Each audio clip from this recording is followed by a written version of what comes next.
an occupational therapist for more than 30 years, close to 30 years, I would say. And it has been a great journey going through occupational therapy science and teaching to the students. I also served as a director of rehab for a number of years in a skilled nursing facility. And I've been in this country since 27 years now. So a lot of learning, a lot of opportunities, I came across, and here I am today in front of you to take this session. So I'm very excited.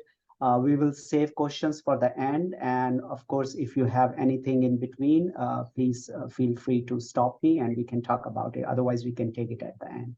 So shall we start? Okay. So let me share my screen first.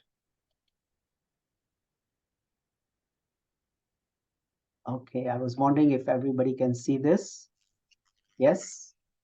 Yeah. All right, thank you. Okay, so as you can see here, the picture of KGI, it's in Claremont. It's a beautiful place, not that densely populated, but you will see like a lot of greenery, trees around. It's a very nice place to be here every day when I come to work. So it gives me more like a relaxation and feeling of that kind when I come here every day. So this is just one of the pictures here.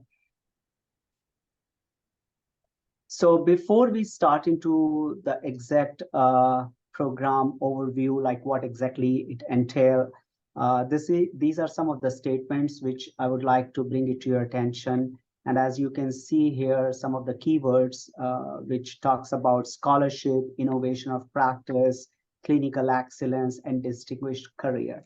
So, and you can read these statements while I'm talking to you through the PowerPoint.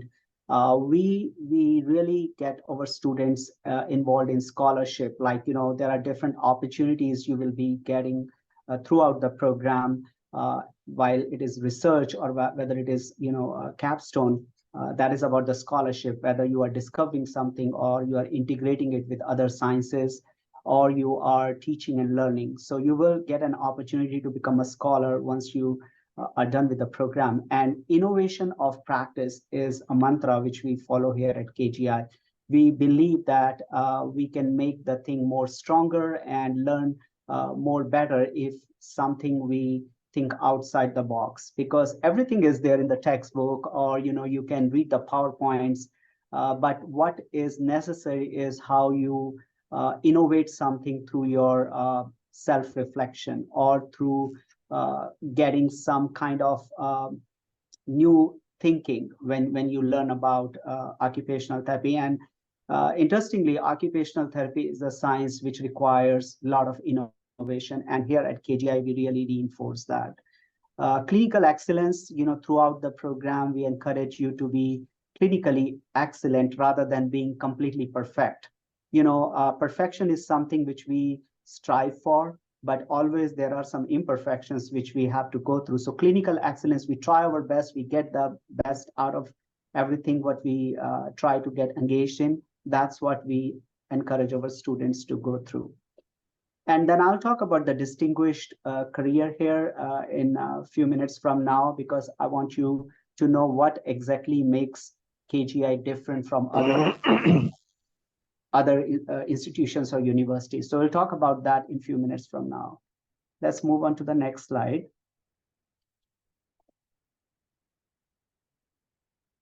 So as you can see here about the mission of the program, and again, it talks about to educate future occupational therapists to meet the needs of the individual, communities, and population for meaningful participation in daily activities. As you know, that occupational therapy is a science which teaches their clients activities of daily living. And so our prime focus here is also to train you in those activities of daily living training specialty areas.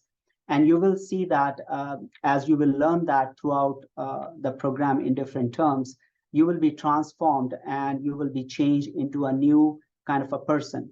Because through your prior knowledge, what you have acquired, and then through an occupational therapy lens, which you will get more knowledge here while in the program, you will transform yourself, not only in your clinical reasoning areas, but also in your critical thinking, and also you will evolve both as a human being and as a professional. When I say evolving as a human and as a professional, it means that the growth is needed in both the sectors. It's not just about your professional growth. You also know how to be transformative in a way, how you talk with people, what are your soft skills, what are how you can be empathetic towards others. So because as a therapist, we require all these skills to treat our clients or our patients. And it's a dynamic educational process. It's nothing is like, you will see that change is happening in you throughout. You will grow, you will mature as a clinician. And our focus is on a client-centered, culturally responsive way.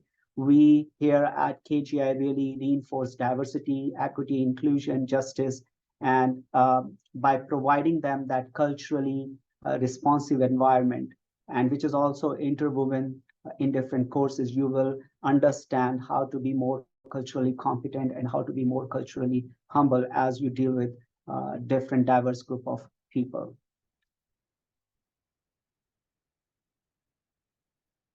The vision of the program is in alignment with the mission, and it also talks about innovative potential, as I mentioned to you before, and the focus on occupation.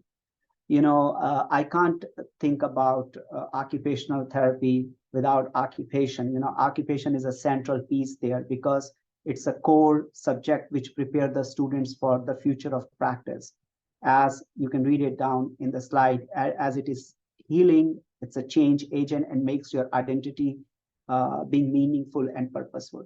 So whatever is meaningful and purposeful for you, both as a person or as like if you're working with a client, then what is meaningful and purposeful for them, we make sure that we accomplish that by giving that client-centered approach.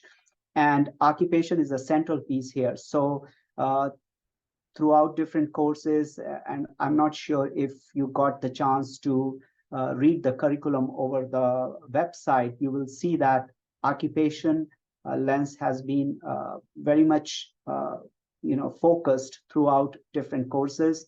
We make you understand what occupational therapy is, what different models of practice are, and we try to use the occupation-based goals when we make goals for our clients, when we do interventions for our clients. So you will see that as it is being taught to you in different terms throughout the program. Now, a little bit going into what's here at KGI, what you will see. So we have a faculty of about 11 people right now, out of which there is an academic fieldwork coordinator. As a program director, I also take some courses and teach some courses. We have one part-time, another faculty member, and another part-time, pediatric therapist. We also have full-time people, one full-time person. And then we have a lot of adjuncts, as you will see that, who teaches different courses. And we are recruiting actively to get over staffing so that we have more people to teach. You will get a total credits of 128 credits for almost 2.7 years, close to 3 years, which is equivalent to any other programs in the United States. So we make sure that we follow those guidelines. The capacity is total 40 students, but last year in 2023, like this year when we admitted the student, we didn't reach that ceiling. So we are almost like half of those students, but a year before we have almost close to that many students, not nearly 40, but in the 30s. And then our first cohort started in August of 2022, as I mentioned. So this is the second cohort which we admitted in August of 2023. Currently, we are interviewing for 2024 fall admissions. So we just had our first interview completed last Friday, and we had 9 awesome candidates, applicants. So we are waiting to see if they can be admitted. So if you are interested in applying, you can reach out to admissions, and I'll go on those slides later. But you can start working on it so that you have your spot available for the next year class. Little bit about the program structure, as it is spread like 3 years from the start of the program. During the first year, the courses are mostly didactic courses where you will be taught in the classrooms. Of course, you will have labs. There are 3 semesters, but you will get 3 level 1 fieldwork related to psychosocial adults and older adults. And these are all 1 week rotations.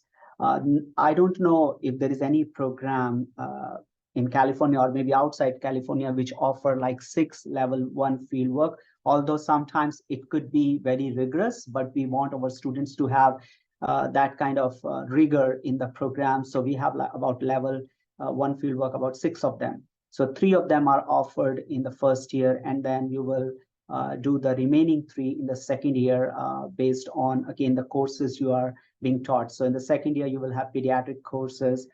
So it will be related to those kind of courses. And also there's a course on lifestyle medicine, which is one of our distinguishing features here at KGI. So the didactic will be 2 trimesters in the second year, because you will have 1 level 2, the first one, which is about 12 weeks. So based on the requirements, we need to have 2 level 2 fieldwork. So the first one is in the second year. And then the third year, once the third year starts, the second level fieldwork will go into the second year, which is again 12 weeks. And then you will have like, there's 1 more course about the professional transitions during that time. And finally, you will also deliver your capstone, which is like a doctoral capstone. It's about 14 weeks where you will be placed at the site, and basically 80% has to be on the site, 20% can be off-site based on the requirements. So you have to generate about 560 hours. But some of the capstone courses you will see will be in the first and second year, where we are introducing you to the capstone. You're exploring, and I will go on the capstone courses later in the slides, but just to give you a little bit broader view of the program structure. And remember that if you combine all these hours of capstone experiential learning with capstone and the fieldwork, it's about 1740 hours, which is quite a lot of hours as far as the experiential learning is concerned. And remember that this is excluding the lab hours, which you will be getting with your courses. So for example, if you have adult courses, if you have pediatric courses, if you have psychosocial courses, you're going to get the lab along with that, so that you can learn better hands-on. So this is excluding those lab hours, those experiential learning hours, including your fieldwork and your capstone.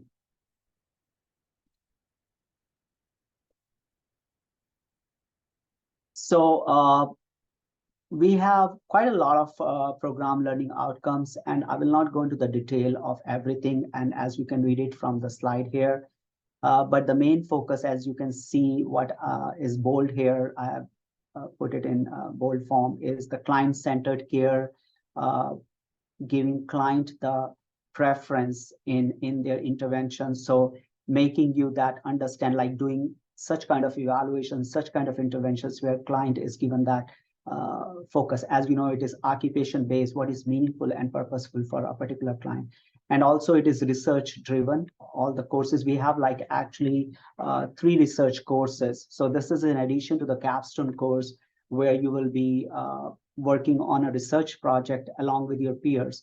Now the capstone project, remember, that is individualized capstone project. But the research project, you will work in team with other 3 or 4 people, so that you also learn how to deliver the scholarship in a team approach rather than individually, because individually it could be your personal interest, but then combinedly you will also learn how to interact with each other, and even you can go outside your interdisciplinary approach to learn different researches, because we have other courses and programs here at KGI. Professional reasoning, you will build up the professional reasoning, which is very important as a clinician, as a therapist. I remember when I started my professional journey after I graduated from the program, I was very naive, and I didn't know how much to apply that. You know, when I work with a patient, I learned it over a period of time, like what you have to say, how you have to evaluate, how you have to change or adapt based on what is required. So you will learn quite a lot of that in the school. but that doesn't mean that you're going to learn everything, because when you will go into the real world, practicing with the patients and with the clients, you will have a better perspective and you will learn. I think we learn every single day. Like I've been in the field for 30 years, but I am still learning every single day from you guys and from everybody I'm interacting on day-to-day basis. Also, the skills of professionalism, ethics, and communication. You will be strong ethical professionals, how to act in integrity, how to make wise decisions. And also our focus is on health management and promotion. It's always believed that if you are careful about your lifestyle choices, most of the diseases or problems can be prevented. And that's why here at KGI, we have a specific course on lifestyle medicine. And in addition to that, we introduce lifestyle medicine also as a fieldwork for 20 hours. And you will also be learning about lifestyle medicine in different courses, because that's all about lifestyle choices you make, whether how you're dealing with the stress, how you are taking your nutrition, how you are connecting with people socially, how's your sleeping pattern. So there are so many pillars, or 6 pillars, I would say, of lifestyle medicine, which are kind of embedded in the curriculum. And culturally responsive, which is more tied up to the diversity, equity, and inclusion, where you will be learning how to be culturally competent, as I mentioned, and learn how to deal with different cultures, how to approach them, how to apply that in your occupational therapy evaluation and interventions. So you will learn quite a lot about them. And finally, we want to build up that confidence in you. So we have courses on ethics and leadership pertaining to occupational therapy. Like not everybody of us work as clinicians. Like look at me right now. For many years, I worked as a clinician, but now I'm working as a program director, which is an administrative position. So that leadership qualities, how you will build up that confidence. Of course, things will come up with time. It's not going to, get right away in your mind after you graduate, but it takes a while to get that. But that confidence you will build up through presentations, through doing those kind of courses and working with people who have been in the field for many years in occupational therapy, whether they are at an association level, whether they are at any clinic level. So you will come to see different leaders, and also advocacy and innovation, again, is kind of tied up within the same concept. So these are some of the learning outcomes of the program. Curricular threads, that is also one of the requirements from the Accreditation Council, that we need to have that threads so that they can understand how our program is laid on, what's the foundation, right? So as you can see here in the bolded letters, health equity and occupational justice, which is again related to lifestyle medicine, diversity, equity, and inclusion, the innovation in practice, whole person care. We do believe that anybody who is sick or who is unhealthy gets better through a whole person care, not just focusing on their physical factors. And then again, looking at holistically and looking at overall, it again ties up with lifestyle medicine.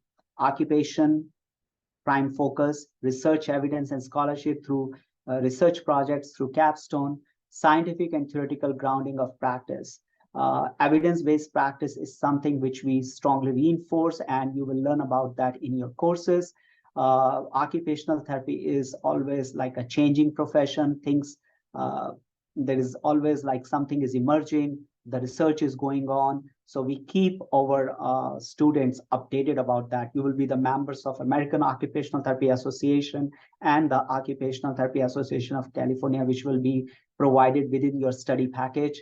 And you will be learning a lot about these associations, different resources which are available. And you can also have access to international resources through these AOTA resources. I believe that if you have occupational therapy, American Occupational Therapy Association membership, you can access Australian Journal, Canadian Journal, other country, also British Journal too. So in addition to American Journal of Occupational Therapy, of course. Your professional identity will be sharpened. right now, if I ask you that, how do you define yourself? Probably you have some skill set. You might have some kind of undergrad, or maybe you even have postgrad. I don't know about your educational qualification at this point, but I'm sure that you have those skill set with you. But the professional identity, when I mean, it's more in relation to occupational therapy, because occupational therapy, people are called as occupational therapists or certified occupational therapy assistants. We do have assistants, just to let you know. So these people are skilled in providing occupational therapy services, and they will develop, you will develop a professional identity, who you are, what identify you. Of course, you have a name, you have, that who are your parents, whom do you belong to, who are your friends, but that is your personal identity. But when you talk about the professional identity, that's what you will develop. And this is like, I think when you are in any profession, not only about occupational therapy, any profession you are in, that means that you are kind of marrying that profession for life. It doesn't leave you till you die. So probably that is the beauty of it, of being a professional, and occupational therapy offers you that. And it's a lifelong learning, right? You are learning, as I mentioned, every single day. Certain things you have been doing it for so many years, and then you realize probably I should not have done it this way. And sometimes you have to change it, like you are learning, you have to relearn, or you have to unlearn it to relearn something new. So there are ways of, improving yourself or transforming yourself, right? What you want to be transformative, you want to be more innovative. So for that, you got to listen. You need to have more active listening rather than saying anything. And that's why probably we have 2 ears to listen and only one mouth to talk, right? So, or to speak. So that's why I always think that the more you listen, actively listen something, you're going to grasp it, and then you self-reflect, and then you try to do the best, whatever you can in your capacity, of course. And professional reasoning is linked also to your clinical reasoning. So all these are strong curricular threads interwoven in the curriculum and in the program, which you will come to know in a more broader, or in a more brighter way, I would say. So basically, what I can say is that what is promoting KGI's OTD curriculum, the highlights, is again going back to the integrated system approach. We have a strong interdisciplinary systems here. We have pharmacy program, we have physician assistant program, other genetic counseling, and we don't work in silos. We work all together as an integrated approach. And even like there is cross-discipline sharing, there is cross-discipline communications, and that's the only way to learn. Because when you will become occupational therapist, for example, if you work in a hospital, you will not be working on your own. Of course, you are working on your patient on your own, but you have a nurse whom you will be interacting with. You will have a doctor whom you have to talk, or a physical therapist, or a speech therapist, or any other discipline. So that integrated approach, because I think the patient can get best benefit from a collective combined approach rather than individualized. Because and the person can understand, once he or she will take those services, they will know that what occupational therapy offers, and he will try to take the advantage of that. But just I'm saying that approach, we really promote that here. Our strong focus is also on mental health and psychosocial practice, as you know that occupational therapy, the science, actually the inception of the science happened with mental health back in 1917 when the profession was emerged. So we don't want to lose our genes or traits from where our DNA. That's the mental health, I would say. So that's why we always make sure. And if you are really loving mental health, you will love occupational therapy as well. And some of you have done your researches and may be aware of what occupational therapy is all about. So another highlights are we have fieldwork every trimester, which may not be offered in every school. We also need to make sure that it matches with whatever you are learning. So in case if you have pediatric courses, then you will have fieldwork related to the pediatric courses. If you have adult courses, your fieldwork is tied up with the adult courses. There are 2 semesters of pediatrics, which is fun thing. I think a lot of aspiring OTs, they like pediatrics. They want to work with children, and that's our strong area of work. If you see outside after the graduation, a lot of people go into pediatrics. So we have 2 semesters to get you well equipped, and we have a great occupational therapist who is well versed in teaching pediatric courses. We also help you take courses on program development and entrepreneurship, because in case if you want to be in a private practice or you want to have your own clinic, it doesn't matter that everybody is going to be working under someone. Some people want to open their own clinics. They have a different mindset. So we give you all those journalist skills. When I say that when you are in a program, in an OT program here at KGI, you're going to know tricks and tricks of everything. I mean, you will not know everything, I would say, but you will know most of the things, and you will know a little bit of everything, so that whatever direction you want to go, you can go after your OTD program. Like some people want to go in a pediatric setting, so they can be certified in sensor integration. But these are the things which can be done only after you graduate from the OTD program. So, but we will make you competent, and will make you, what I would say, journalist, so that you can work in this different spectrum of areas where you want to go into. You will also have a chance to take 2 electives in second year, in the 4th term and in the 5th term. Currently, we have semesters, we have students taking electives on I would say the swallowing certification. It's not swallowing certification, but specialty in swallowing techniques with children. And we also have elective on, it's about 3D printing, actually, prototyping. So which is related to medical device engineering, which is another distinguishing feature of the program.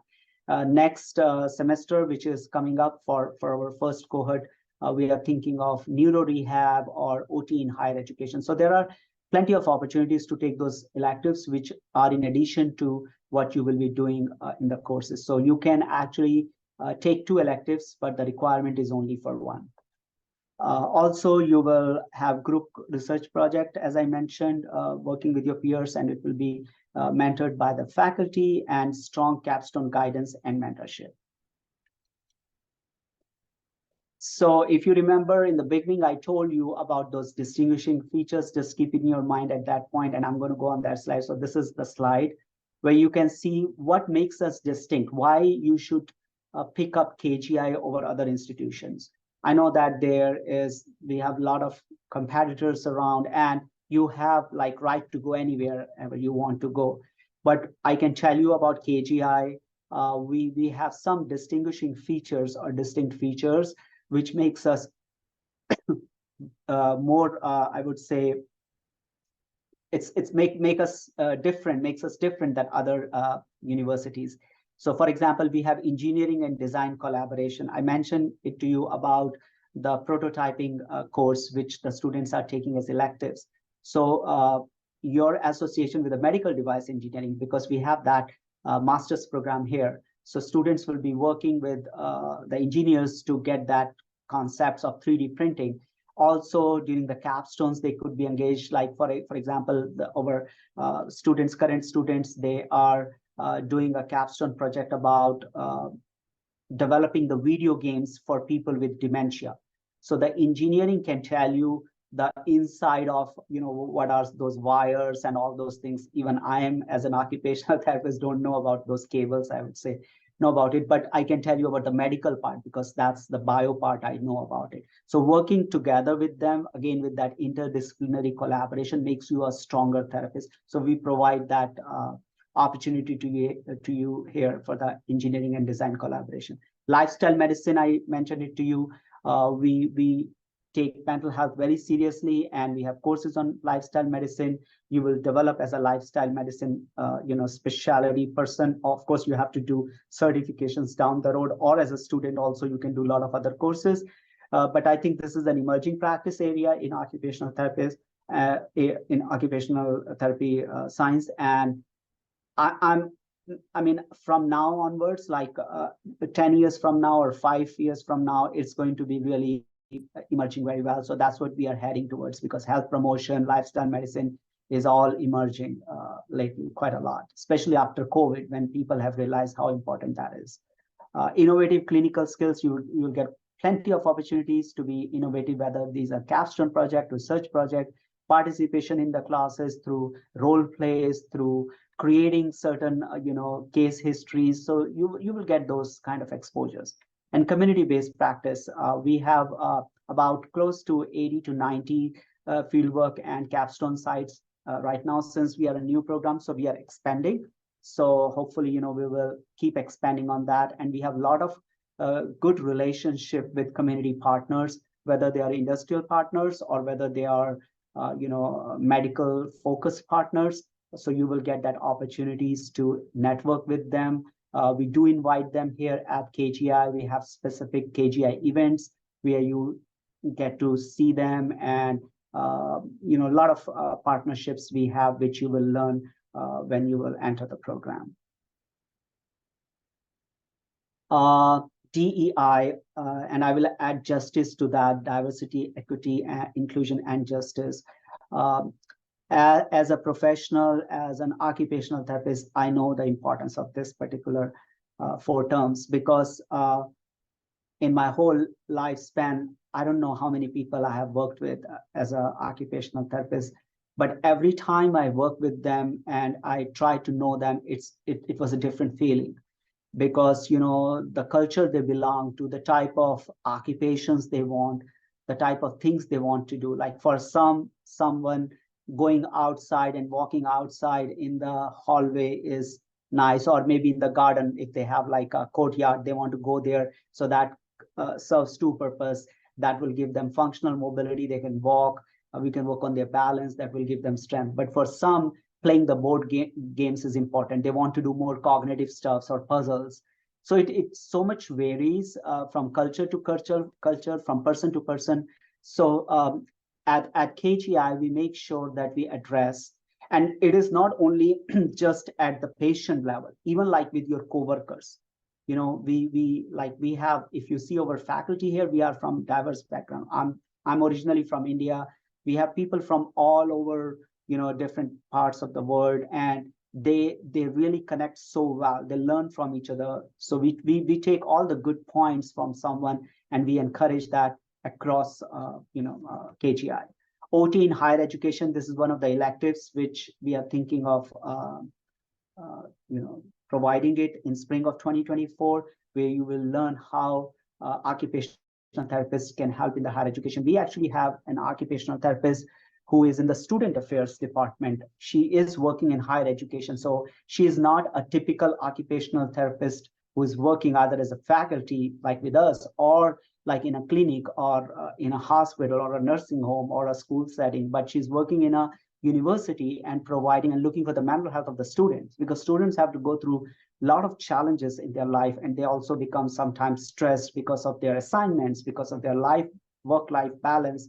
So she works with them, and she also teaches a part of our courses, but she will be taking the elective on OT in higher education, and which we reinforce with the student. And even these kind of distinguishing features you will see will also be seen in the capstone projects or the research projects, which you guys will be tied up. Of course, it will be based on your interest, what you want to do. We never force anybody to do something what we want to do. We want you to take the lead, and you tell us what you want to do, and we will provide you a specialist or an advisor based on your interest, what you want to do. Whole person care and trusted partnership, again, is kind of the common things which I talked earlier, but they are also a part of the distinguishing features. There are plenty of programs in Southern California, and new programs are opening up, I think, every year or every 2 years. I don't know the frequency, but I can assure you that at KGI, you will get whatever I'm talking today, you will get all that. And we keep adding the things as we are learning more, as we are getting more feedback from our students or from our faculty. It has been 1 year since we started the program, but I can't tell you that always there is learning things to do, and we make changes, and we get success, we feel it, and where we think we need to improve on, we will work on that area. So it's always there, learning. I would like to talk to you a little bit about the Capstone project, just to give you an idea. Now, as you know that for the occupational therapy degree, to get an occupational therapy degree, there's a dual point of entry for now. Many years ago, there were a lot of motions which were started at the representative assembly level at AOTA, and involving all the stakeholders and the pioneer of the occupational therapy field. What they were saying was that, because even when I did my OT, I did a baccalaureate degree. At that time, there was no master's, and then later I did my doctorate, 10 years back. So at that time, that was the requirement. So a lot of the OTs who are working right now have master's degree. So you have a choice to take the master's degree, but the only difference between the master's and the doctorate degree is that in master's degree, you won't do capstone. Okay, so capstone is kind of an essence of OTD program. And of course, the standards are more in rigor. If you see, there are about 130 standards which we have to meet, which is quite a lot if you compare it across other disciplines. And I can tell you, because I'm preparing on those standards for the accreditation now, it's quite a lot of work. So as I'm saying that if you want to do a capstone and you want to learn and you want to educate, want to go in that area, then doctorate program is the one. Otherwise, you can also enter the field of occupational therapy by completing a master's degree. So you will get license in both ways. But OTD, I think the future is OTD, because people who have masters and who have a baccalaureate degree, they are now doing OTD degree because they are thinking maybe they will be asked. But of course, they have grandfathered. Once you have the license, nobody's going to. But it's for your own professional growth and knowledge. And I can tell you, when I was a baccalaureate degree and after OTD, there was a huge transformation in my thinking, the way I address the things. And after education, it has really changed me completely, I would say. So the doctoral capstone is a part of the OTD program. It will be developed in collaboration with the capstone coordinator. You will be assigned to one single capstone coordinator for the program, and then you will be assigned to a faculty mentor. For example, if you are interested in doing something on spinal cord injury, right? Now, I have experience in skilled nursing facility, like working with older people. I have never worked with spinal cord injury patients. So although I know the basics, I know the anatomy, the neuroanatomy, I know about the symptoms, I know about even the spinal cord rehab. I have learned it in my OT program, but I haven't practiced it. So we will not pair you up with someone who doesn't know that. So we'll try to get you a mentor who is specialist in spinal cord injury patients or who have seen those patients, and then you work with that mentor for your capstone. So we will have your scholarship agenda match with their scholarship agenda. See, as a student, you also have a professional development plan. And as a faculty, I also have a professional development plan. So it has to align.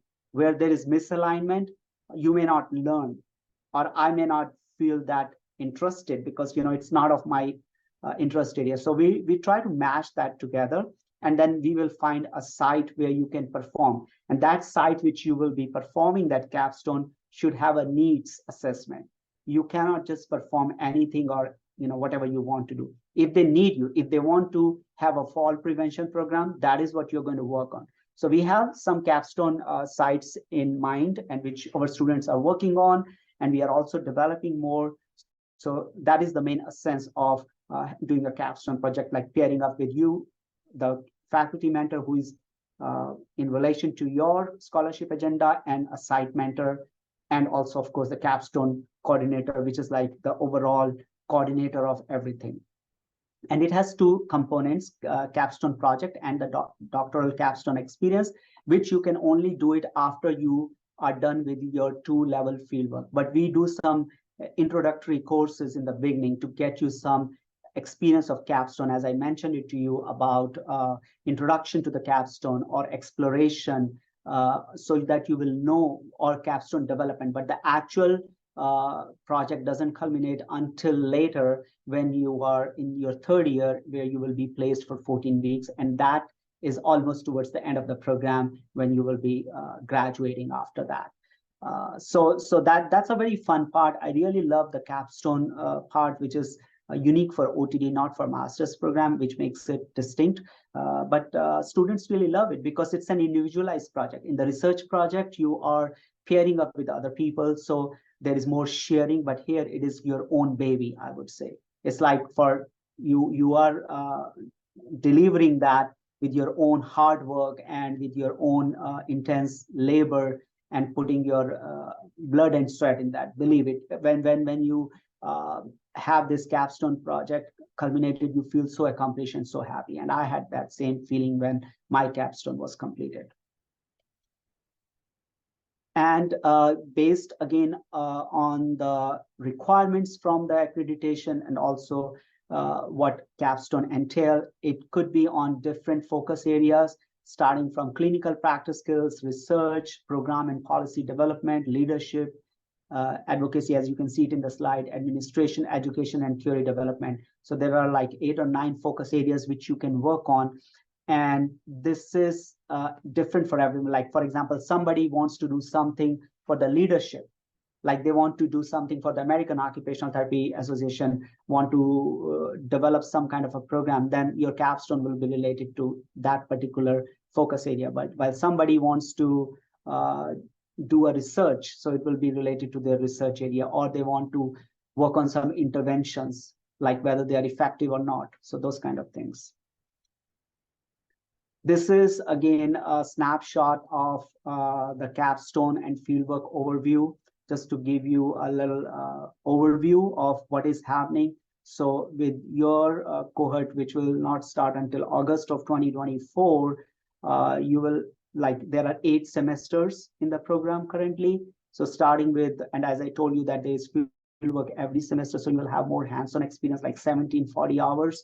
So starting with your first semester, you'll be placed in the psychosocial fieldwork experiences. Then as you move along, semester 2, semester 3, it will be adults and older adults. Remember, these are only level 1 fieldwork. And we also try to make it like kind of a mixture of hybrid, virtual, on-site, so that you get the taste of everything. The one thing COVID has taught us that, you know, everything, not everything, but most of the things are possible through Zoom and through this video conferencing. So we are trying to use this technology and help, and especially students like you who are you know, coming up now, they are very digitally sound than I was. You know, when I was taught occupational therapy, we didn't have computers at that time. And of course, when I did doctorate, I had everything, but that was many, many years after I completed my initial degree.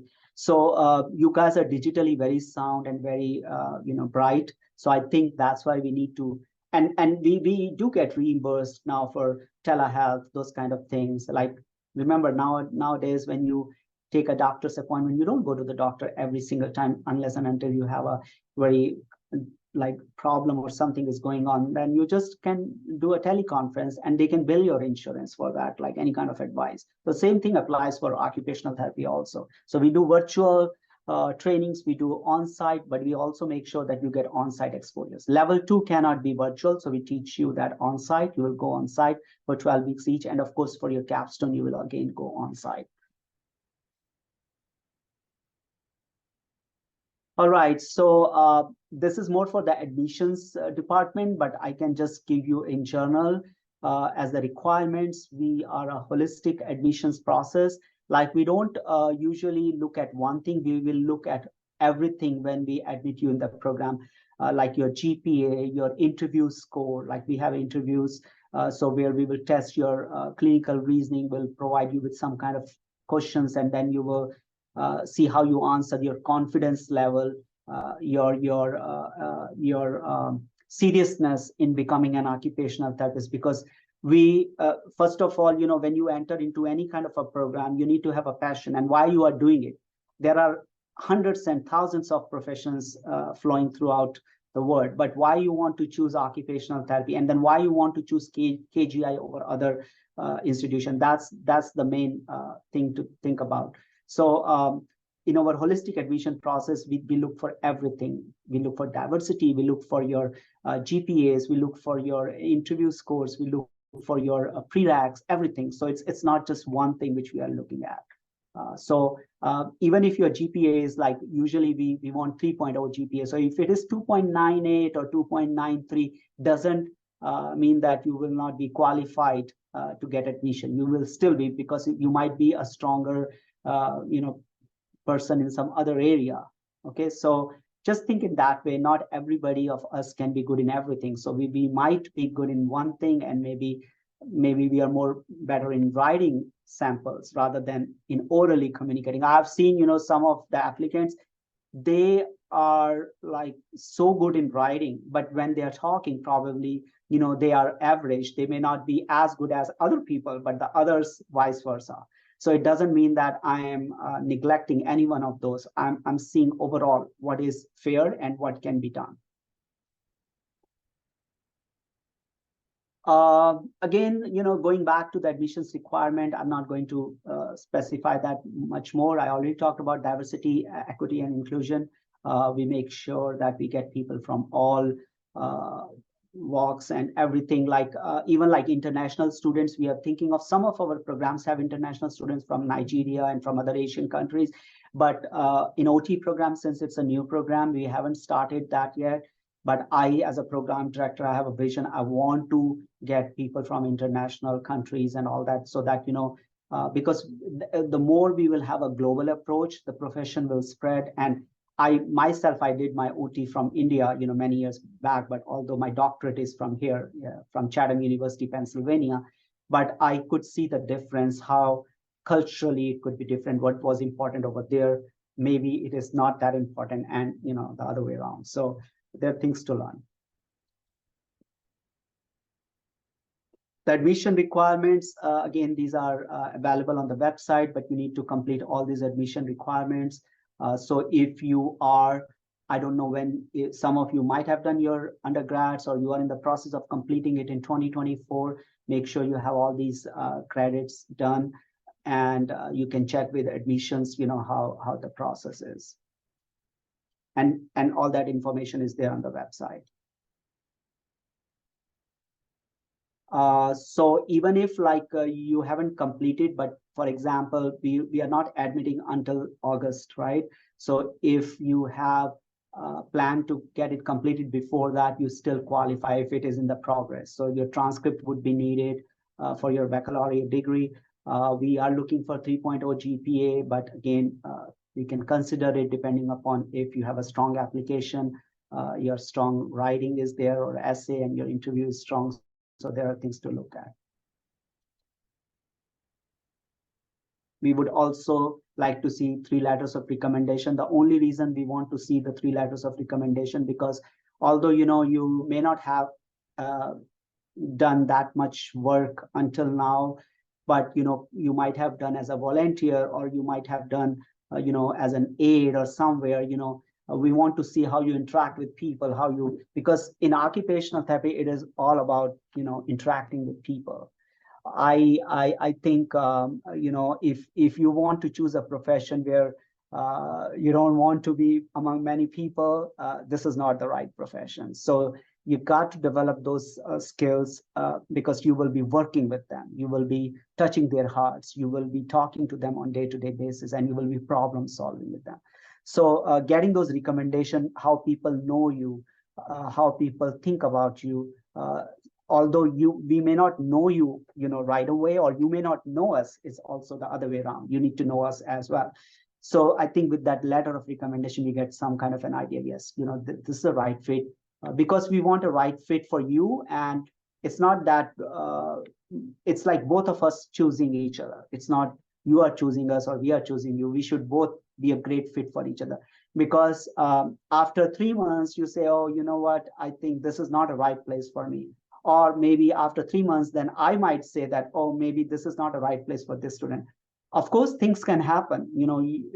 There are certain things in life which is not in your hands, but try to do the best, whatever you could, and make you fit for the program, so that you're happy when you come here and you enjoy, you really love the program. It's like you have like strong interest to come to study every single day. It's not that you're getting out of your bed, oh, I got to take this class.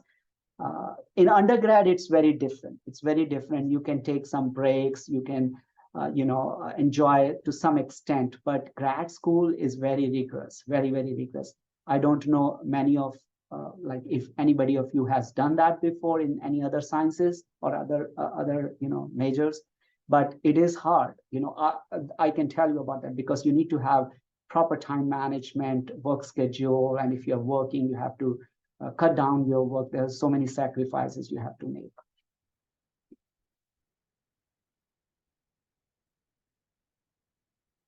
So it is highly recommended that you should have some kind of observational hours, but it's not that that more or less we look for. But yeah, we want some kind of volunteer hours, and it is good to work under a physical therapist or an occupational therapist or some healthcare professional, some community-based experience, long-term care experience, so that when you enter the field, it's not a complete surprise for you. You have some pre-existing knowledge and you can sharpen it. And sometimes I think blank slates are good. You don't want to have preconceived knowledge, but I think in our profession, it's good to have some prior knowledge, and you kind of lay more foundation on that and solidify it further. That's what I think. There's no GRE. It has changed since COVID has started. So we don't require GRE. International students are welcome to apply with TOEFL exam, but again, we are not taking them as of now. And you have to apply through OTCAS. That's the application process. You can read more about that on internet, or you can also find out about how to apply it through the admissions department. They can walk you through that. So at the end, I want to show you the classrooms, some pictures of the classroom. This is one of our classrooms, and these chairs are revolving. They can face each other. They can do a lot of teamwork, as you can see in the picture. And then we have our labs here. You can see a lot of plinths. This is one room which we have, but then this will lead to another room, and then there's another room where we have a lot of equipment. And we have bought a lot of equipment over a period of last 1 year as we have started teaching more courses. So everything was done in phases, but now we have quite a lot of equipment. This is the simulated kitchen. As you know, that occupational therapists work on activities of daily living. We give them that feeling that how they are in a home environment. We can train them, those kind of thing. So this is one of the simulated kitchens. Similarly, we have simulated bathroom, a hospital bed, and giving you the same kind of feeling as if you are in a hospital or in a home. Or toilet transfers. For anatomy and for neuroscience, we do a shared labs with a physician assistant program. As you can see in the glass window there are different models of anatomy. We have placed those, and you touch it, you feel it. And then we also have an anatomage table in the front where that whiteboard is. You can see there's a white sheet on that. So this is like it's like a iPad, but a large iPad, where you can dissect human body and see different parts, the muscles, bones, origins, insertions, nerves, and everything. So we have like anatomy people and neuroscience people teaching these classes, which are the basic courses. And then this is also one of the rooms where you can see, we do practicums, like how, like, for example, if you're going into the patient's private areas, how to pull the curtain, how to approach them, knock at their door. So teaching you all those courteous things, not just because we are occupational therapists, we can walk in their space, which is not right. We need to give them that respect and that privacy. So everything we teach you, and we have a lot of awesome labs here which we use for training purposes. So some of you might be interested to know where are we in the accreditation process. So you can see here, we actually have candidacy application approved back in 2022, and that's why we could start the program in August of 2022. In July of 2024, we will be submitting our self-study, which is like all the standards, like how we are meeting the standard. And then the ACOT people, which is the Accreditation Council for Occupational Therapy Education, they will come and visit our institution sometime around February, March of 2025. I can't believe it. Time is going so fast, like we are already almost close to 2024. So it's like a little bit over a year left. And then we will get the accreditation decision by April of 2025. So by the time our first cohort will graduate, by that time, they should be able to sit in the certification exam, get their licensure, and start working as an occupational therapist. This is the admissions timeline. The OTKS applications have already started in July of 2023. The interviews are happening. As I mentioned it to you, we just had an interview back on 22nd September, last Friday. And we will be continuing that almost every 2 weeks. And it will continue until June 2024. If you have all the pre-rack and everything, I would encourage you to apply sooner than later so that you can keep your spot reserved, because we only have 40 spots. As I told you, we cannot go over 40, but we can take less than 40, but we cannot have 41 students based on the requirements. And then you will be notified as your application process is completed, your interview process is completed, and the cohort 3 will begin in August of 2024.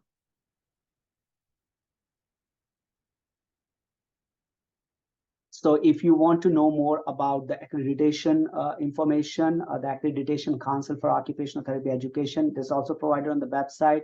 You can, this is their address, and we are also accredited by Western Association of Schools and Colleges. So we meet the requirements for the credentialing exam, the licensing exam. It's only just the timeline that we need to go through that self-study process where we will be completing our accreditation process. And many of the schools which are opening up and have opened up in the last 1 year are also in the same phase. So we are not like an established program like USC and other programs which have been there for a while. But, you know, we are in that stage where we are getting towards that. And I can tell you, it's always a pleasure to be in a program which is developing versus sometimes in the established, because you learn so much. And even I can tell you about myself, when I started my OT journey, I was the 3rd cohort, and I'm talking about 1989. That's long, many, many years ago. So, and I felt very happy because there were so many learnings and so many things which we were doing it together, and there was so much innovation involved. So that's the best I can say. All right, I think we are right on time. I am sorry, I was a little bit, didn't leave you much time for the questions, but you're most welcome to ask me any questions you might have. You can share your thoughts or whatever you have. Hi, Dr. Sharma. We actually had a question from the chat, and they were asking in regards to the semester breakdown on how many hours are spent in the classroom aside from the field work. So it depends upon the courses you are doing. For example, in term 1, you have about, let's see, like, for example, you are doing psychosocial courses, psychosocial framing and evaluation, which is a 3-hour credit course. And that means 3-hour credit course means out of which you will be having 30 hours of classroom hours and 45 hours of lab hours.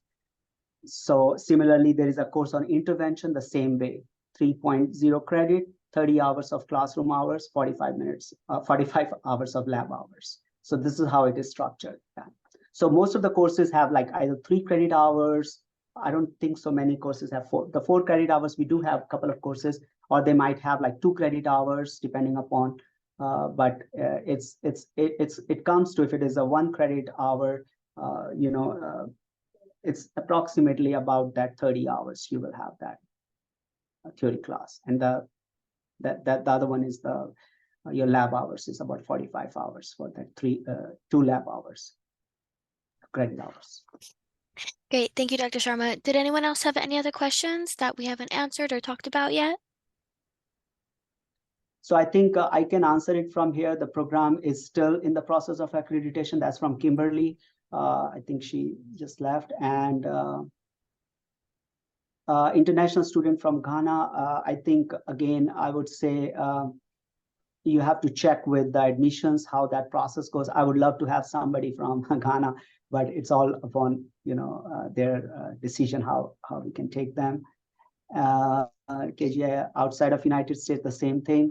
Bright, Kusi is asking about that.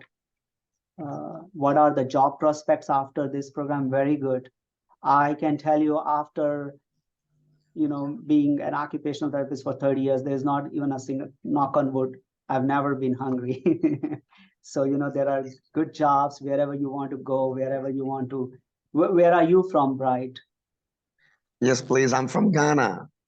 Ghana. So what you can do is you can actually check with admissions. I would love to have you as an international student, but I think there are some visa restrictions and all that stuff, right? Yeah, I'll do that. Do you have occupational therapy in Ghana?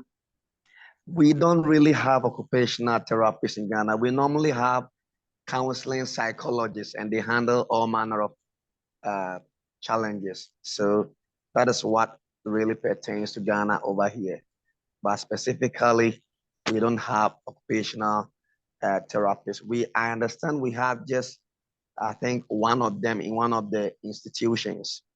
And so it's the counseling psychologists that handle all these things that we're talking about. And I've had some experience under the counseling psychologists. I've had the opportunity to serve under some of the counseling psychologists, and even had some practical experience at the hospital as well. Maybe you can be the first one to start with. All right. I think there are a few more questions. Angelina and Shelby, do you have any questions? I know that some of you already left. So. Yeah, really quick. You mentioned a lot of diversity, equity, and inclusion, which is very cool. I like to hear that. And I was wondering, like, what your focus is on, like, the disability realm, like if there's like disability studies, if that's emphasized, because I've heard from other people at other schools that that's something that isn't always focused on.